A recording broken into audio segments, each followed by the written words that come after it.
El presidente de la República, Daniel Noboa, entregó 10.500 chalecos antibalas a la Policía Nacional. El nuevo equipo de protección cuenta con estándares de calidad y normas de seguridad AAA. Además, se ratificó en el compromiso para crear la Universidad de la Seguridad, con una capacitación continua de los uniformados. El cuartel modelo de la ciudad de Guayaquil fue el escenario de la entrega de 10.500 chalecos antibalas para los miembros de la Policía Nacional. Durante el acto, el presidente de la República, Daniel Noboa, enfatizó que el gobierno nacional continuará apoyando a las fuerzas del orden para combatir a grupos criminales y terroristas. Seguiremos firmes en nuestro objetivo de devolver la paz a las familias ecuatorianas. Fortaleceremos los operativos, las tareas de inteligencia y continuaremos equipando nuestras fuerzas de seguridad. Además, la ministra del Interior, Mónica Palencia, señaló que la policía será capacitada en forma continua para el cumplimiento de sus tareas. Tenemos ya aprobada la Universidad de la Seguridad, que va a dar formación policial a nivel universitario con mucha fuerza. Pero no vamos a crecer solo en equipamiento. Como institución fortalecida vamos a crecer en el desarrollo de nuestros conocimientos, de nuestras capacidades frente al terrorismo, a la narcopolítica, al crimen organizado y en defensa de la institucionalidad del Ecuador. El nuevo equipo cuenta con estándares de calidad y seguridad AAA, los cuales facilitarán el accionar de los uniformados durante los operativos. Este tipo de equipos también nos salvan vidas. El día de ayer, señor presidente, mientras realizamos de la madrugada una intervención, un compañero policía fue disparado, perteneciente al GOE, y uno de esos chalecos le salvó la vida. La policía aprovechó la entrega de chalecos antibalas para convocar a la ciudadanía y trabajar en conjunto para apropiarse de los espacios públicos de cada barrio. Sofía Vintimilla, Noticias 7. Para el gobierno, la alianza legislativa de oposición se debería a un revanchismo político. El veto presidencial a una reforma judicial habría motivado que la mayoría de la Asamblea vote en contra en los recientes proyectos presentados. ¿Qué es un veto presidencial? Lo abordamos dentro del siguiente reportaje. Por segundo día consecutivo, el viceministro de Gobierno Esteban Torres se refirió a la Asamblea Nacional y en esta ocasión agregó que la alianza de los tres partidos de oposición para votar en contra de las iniciativas del Ejecutivo responderían a... fundamentalmente por una revancha en contra del Código Orgánico de la Función Judicial. El meollo del asunto es que semanas atrás, el presidente Noboa emitió un veto total al proyecto de reformas que planteaba el legislativo y que entre sus puntos tenía que vocales de la judicatura, procesados o investigados, puedan tranquilamente pedir una licencia sin perder sus cargos y, por supuesto, siguiendo en la función judicial. Ahora el debate es en torno a la figura constitucional del veto presidencial. Vamos a entenderlo mejor. Una facultad en su calidad de colegislador para vetar parcial, total o de manera constitucional los proyectos de ley aprobados por la Asamblea. Según el artículo 138 de la Constitución, un jefe de Estado puede vetar u objetar totalmente un proyecto de ley, lo que significa que no se aprueba y solo podrá volver a considerarse en un año. También está el veto parcial, cuando el mandatario entrega un texto alternativo en el que la Asamblea necesitaba 2/3 para que esto no se aplique. Sin embargo, la nueva mayoría legislativa aprobó recientemente una enmienda constitucional para reformar este punto. La bancada de la Revolución Ciudadana se opuso a su propia constitución, a la constitución de Montecristi, quitándole potestad al presidente en cuanto al veto parcial para que no sean 92 votos, sino 70 votos los que reviertan el veto parcial del presidente. Desde la bancada de ADN también cuestionan la nueva alianza. Lamentablemente, no hemos conseguido los votos para una ley de seguridad nacional, se han opuesto por un revanchismo político y será la ciudadanía quienes juzguen a una asamblea que está cayendo en la vieja práctica política y terminará con una aceptación por los suelos como lo han hecho las asambleas pasadas. La ley de seguridad digital pretendía reforzar las acciones en contra de la extorsión, vacunadores y hackers, pero al no contar con votos suficientes, el proyecto se archivó. Lautaro Andrade Castro, Noticias 7. Bueno, ya hemos entendido entonces la diferencia entre un veto total y un veto parcial. Y sobre ese mismo tema, el Ejecutivo remitió a la Asamblea su segundo veto total a un proyecto de análisis de ley que fue tramitado en este mismo periodo legislativo. Y se trata de una ley reformatoria que obligaba al gobierno central a entregar recursos a prefecturas, municipios y juntas parroquiales en los primeros 5 días de cada mes. Lo vamos a explicar mejor a continuación. Esta asignación de recursos debía darse sí o sí por mandato de la ley. A juicio del Ejecutivo, esta condicionalidad iba a poner en riesgo la estabilidad económica del país y jugaba con desfinanciar a otros sectores como seguridad, salud y educación.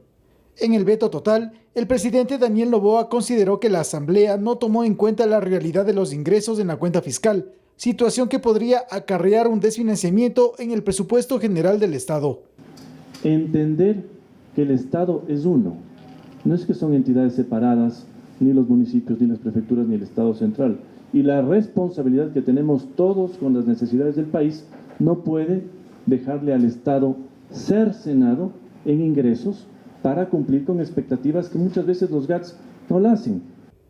La ley reformatoria que fue vetada incluía de manera simultánea cambios en el Código Orgánico Monetario y Financiero, el Código de Planificación y Finanzas Públicas y la Ley de Régimen Tributario Interno. Esta iniciativa se aprobó el 7 de mayo pasado con 106 votos y se constituyó en la norma número 19 tramitada en este periodo legislativo. Al veto total a esta ley reformatoria se añade el veto también total al Código Orgánico de la Función Judicial. Nosotros, de hecho, la votación de la bancada de ADN fue un contundente no. El artículo 258 reformando el Código Judicial es totalmente fuera de contexto de lo que está viviendo el país. Ambas iniciativas quedan congeladas en su trámite y la Asamblea podrá analizarlas después de un año. Esto quiere decir que estos dos proyectos posiblemente sean tratados por los asambleístas que sean electos en los comicios generales de febrero de 2025. Javier Ceballos, Noticias 7. La próxima semana está prevista la primera reunión con sectores sociales y de transporte sobre la focalización de los subsidios a los combustibles. Ecuador es uno de los pocos países de la región que aún cubre el costo de la gasolina. La focalización de los subsidios de combustible vuelve a la agenda nacional. Es uno de los compromisos dentro del acuerdo crediticio con el Fondo Monetario Internacional. Primero, en palabras técnicas, un subsidio. Es como una ayuda que da el Estado para no pagar completo el valor por galón de gasolina o diésel. Esto hace que nuestra gasolina esté entre las más baratas de toda la región. La focalización, en cambio, significa que le llegue el producto subsidiado a la gente que necesita. Por lo que se necesita implementar un modelo de control para que el cobro adicional sea a quienes más pueden pagarlo. El gobierno informó que desde el lunes habrá una reunión con organizaciones sociales, industriales, productivas y de transporte, porque este es un tema con opiniones a favor y en contra. Pero es también una arista geopolítica, porque en el resto de la región se han tomado decisiones similares sin importar las ideologías. Todos los otros países de México hacia Argentina han eliminado. Argentina los eliminó recientemente, Colombia los eliminó recientemente, Cuba los eliminó recientemente. El Ecuador gasta aproximadamente más de $600 millones por el subsidio de la gasolina Ecopaís y Extra. Pero de lo que se conoce, el subsidio al diésel no se tocaría. Todavía no se anuncia la hora ni el lugar para esta primera de diálogo en Quito. La CONAIE podrá asistir si así lo desea, según indicó el Ministerio de Gobierno. Lautaro Andrade Castro, Noticias 7. Cambiemos de tema. Los accidentes cardiovasculares, los ACV, son la tercera causa de muerte en el Ecuador. Y para incrementar la calidad de respuesta a los pacientes, este jueves 6 de junio, el Ministerio de Salud firmó un acuerdo de cooperación para capacitar a los médicos de toda la red de salud a escala nacional en la atención a estos accidentes. Según los datos de la Organización Mundial de la Salud, OMS, los accidentes cerebrovasculares ACV afectan a 15 millones de personas al año, de las cuales un tercio fallece y otro tercio queda con diferentes grados de discapacidad. En el Ecuador es la tercera causa de muerte y el representante de la iniciativa Angels, Edwin Bocelli, explica cuáles enfermedades son las que inciden en su aparición. Normalmente afecta a pacientes de 60 años hacia arriba, pero cada vez vemos pacientes más jóvenes. Hoy vemos pacientes con hipertensión arterial y con diabetes que tienen 40 años. Cuando una persona sufre un accidente cardiovascular, se tiene una ventana de 60 minutos y en cuanto antes se reciba la atención, las secuelas se reducen considerablemente. Hoy tenemos el agrado de contar con 31 hospitales a nivel nacional que están justamente entrenados para manejar de manera correcta al paciente con accidente cerebrovascular. Este jueves 6 de junio, el Ministerio de Salud y la iniciativa Angels firmaron un acuerdo para capacitar a todo su personal de salud en atención a personas con accidentes cerebrovasculares. Tomo la decisión adecuada, tengo el personal adecuado, tengo los conocimientos correctos que me los da a través de esta certificación. Quizás sus consecuencias producto de esta patología o de esta enfermedad van a ser minimizadas y van a ser correctamente evaluadas. En la actualidad, los 11 hospitales de la Red Pública de Salud ya cuentan con la certificación ACB. Manuela Bedón, Noticias 7. El Consejo de Participación descalificó a 2 postulantes más del concurso para designar al nuevo defensor público. Con esto ya son 5 los aspirantes que salen del proceso. La jueza de la Corte Provincial de Pichincha, Inés Maritza Romero, es una de las ahora ex postulantes al concurso de defensor público. El informe jurídico del Consejo de Participación recomendó descalificarla por supuestamente estar involucrada en casos de violencia a los derechos humanos. El abogado Carlos Bravo presentó una impugnación en su contra y el Pleno del CPCCS, con 4 votos a favor, la separó del concurso al demostrar la existencia de la causal de falta de probidad notoria. La causal de impugnación se basa en el informe final de la Mesa de la Verdad y Justicia de Perseguidos Políticos Nunca Más, en los cuales, entre otros, se han determinado que las actuaciones de la postulante en la Administración de Justicia fueron considerados como actos de persecución política. Quienes no estuvieron de acuerdo fue el consejero Augusto Verduga y la consejera Nicole Bonifaz. La vulneración de derechos humanos tiene que estar contemplada en una sentencia condenatoria. No existe hasta el sol de hoy ninguna sentencia ejecutoriada en firme en contra de esta específica postulante, la señora Inés Romero. Se está vulnerando la garantía básica de presunción de inocencia. Otro descalificado es Wilson Ortega por tener inhabilidad al ser juez del Tribunal Contencioso Electoral. Las y los consejeros y los jueces electorales que se encuentren en funciones no podrán presentarse a ningún concurso para otros cargos estatales. El desempeñarse el funcionario como juez titular del Tribunal Contencioso Electoral desde el 9 de noviembre del 2022, fecha anterior inclusive a la postulación del concurso que fue desde el 14 al 25 de noviembre del 2022. Quien queda en el proceso es Ricardo Morales, a quien se lo involucra con el correísmo. Sin embargo, esto fue desmentido por el concursante. Edison Saavedra, Noticias 7. El presidente de la Corte Nacional de Justicia envió al Consejo de Participación la terna con los 3 candidatos para presidir el Consejo de la Judicatura. El nuevo aspirante es Mario Fabricio Godoy, quien reemplaza a Hugo Landívar, quien fue descalificado por no cumplir con el requisito de experiencia profesional para el cargo. Mario Godoy es abogado y ha ocupado cargos en la UAFE, Fiscalía General del Estado, entre otras instituciones. Godoy se suma a Telmo Molina y Dunia Martínez, quienes postulan para ocupar la presidencia de la Judicatura, que actualmente está encargada a Álvaro Román.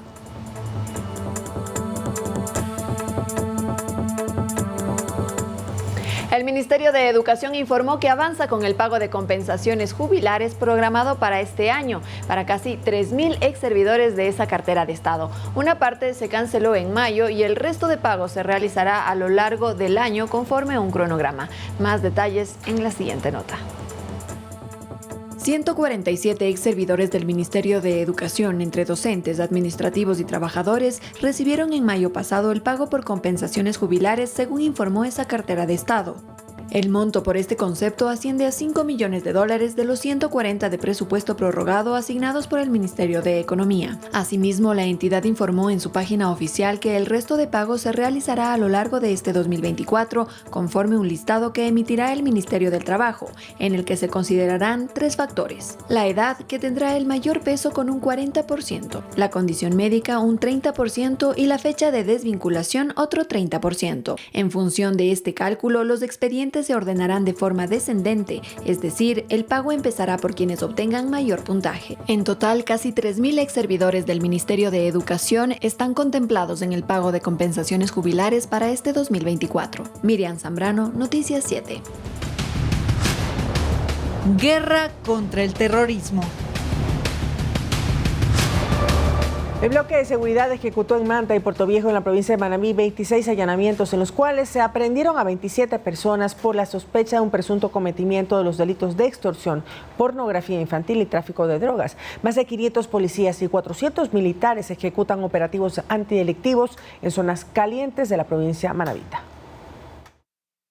Tras el anuncio presidencial del pasado lunes, he tomado la decisión y le he dado la instrucción al Comando Conjunto de las Fuerzas Armadas, así como la Comandancia de la Policía, de que temporalmente su sede será cambiada a Manta. Y desde ahí se pelea esta guerra, este conflicto armado interno. Las acciones del bloque de seguridad comenzaron de inmediato. En estas últimas horas, policías de élite de varias unidades ejecutaron en las ciudades de Manta y Puerto Viejo, provincia de Manabí, varios allanamientos.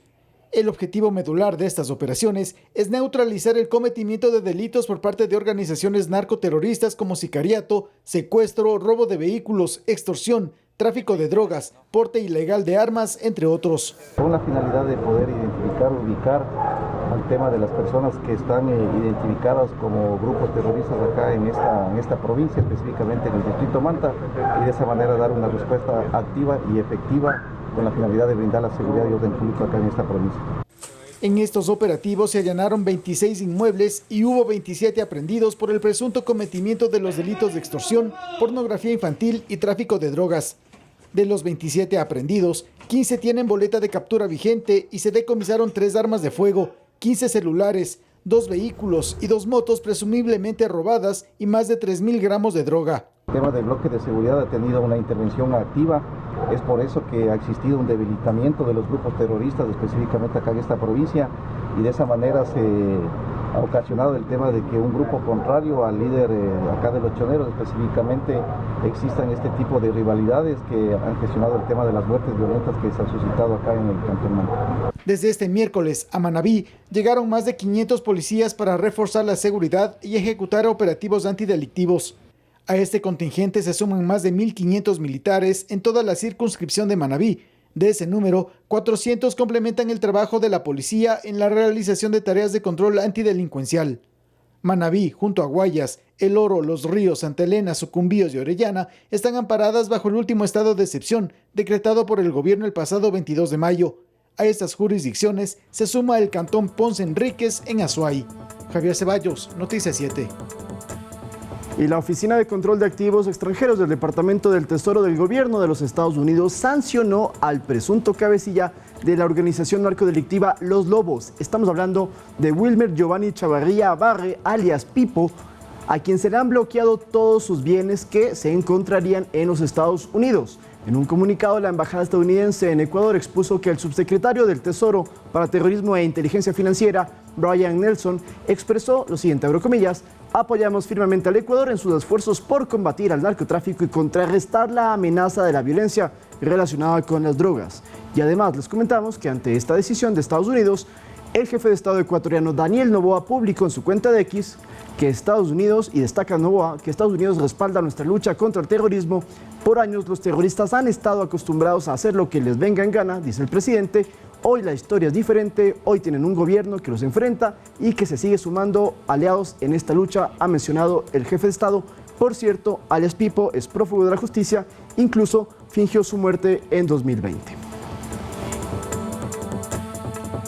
Y el Sistema de Atención a Privados de Libertad, SNAI, ratificó que el exasambleísta Pablo M. se encuentra en la cárcel de La Roca en Guayaquil. Esto ante rumores de que el procesado habría dejado el centro carcelario para ser trasladado a un hospital.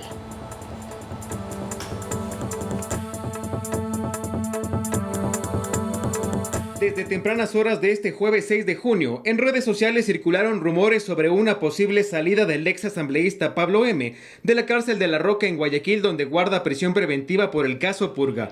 Según la publicación, el ex legislador estaría en una casa de salud privada. Sin embargo, horas más tarde, a través de un comunicado en el canal de difusión, el Sistema Integrado de Personas Privadas de Libertad informó: ante la información relacionada con Pablo M., este servicio de Estado confirma que la persona privada de libertad se encuentra en el Centro de Privación de Libertad Guayas número 3, en cumplimiento a lo dispuesto por las autoridades legales competentes.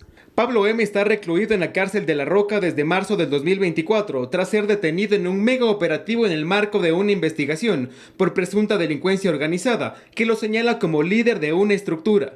Según Fiscalía, el ex asambleísta junto a la expresidenta de la Corte Provincial del Guayas, Fabiola G., habrían manipulado la justicia para obtener beneficios a cambio de fallos judiciales. Por ejemplo, en 2020, Pablo M. y su esposa interpusieron una acción en contra del Banco del Pacífico para decir que pagaron un préstamo haciendo uso de notas de crédito falsas. En este plan, el juez Reinaldo C. aceptó su pedido y recibieron $4 millones como indemnización. A cambio, el magistrado fue promovido de cargo por Fabiola G., que presidía la Corte del Guayas. La misma dinámica se habría dado en un proceso de presunto tráfico de tierras, pero esta vez a favor de Fausto A., primo del ex legislador. Según Fiscalía, Fausto A. se apropió de un terreno avalado en $200,000 en Durán por disposición de una jueza que tenía influencia de Pablo M.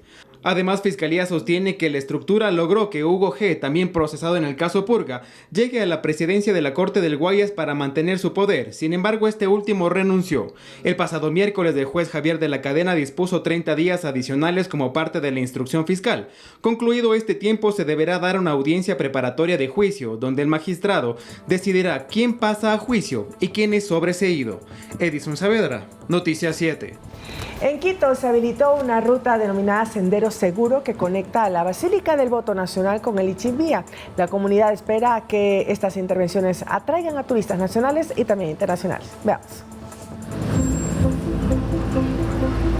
La ruta tiene una longitud de cerca de 850 metros. El área cuenta con iluminación, espacio para caminatas, áreas verdes, además de plazas y parques cuyo arbolado fue podado y adecentado. Muchos ciudadanos llegaron al centro histórico para visitar la Basílica del Voto Nacional y notaron la intervención. Exista seguridad y los policías se mantengan aquí es lo más conveniente para que atraiga el turismo, ¿no? El compromiso de la Policía Nacional es custodiar estos espacios y así que la comunidad pueda apropiarse de los sitios públicos.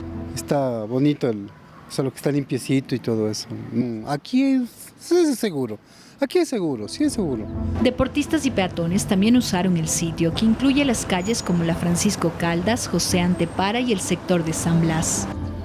De alguna manera nos vemos beneficiados aquí en la Basílica del Voto Nacional por estos senderos seguros, por su presencia, por las iniciativas que se dan. El día de ayer tuvimos un gran espectáculo aquí de banda de guerra, de los colegios, tuvimos danza folclórica. Una atracción para el turista. Se ve bonito, sí. El denominado Sendero Seguro, ubicado en la entrada norte del casco colonial, conecta la Basílica del Voto Nacional con el sector del Ichimbía. Sofía Vintimilla, Noticias 7.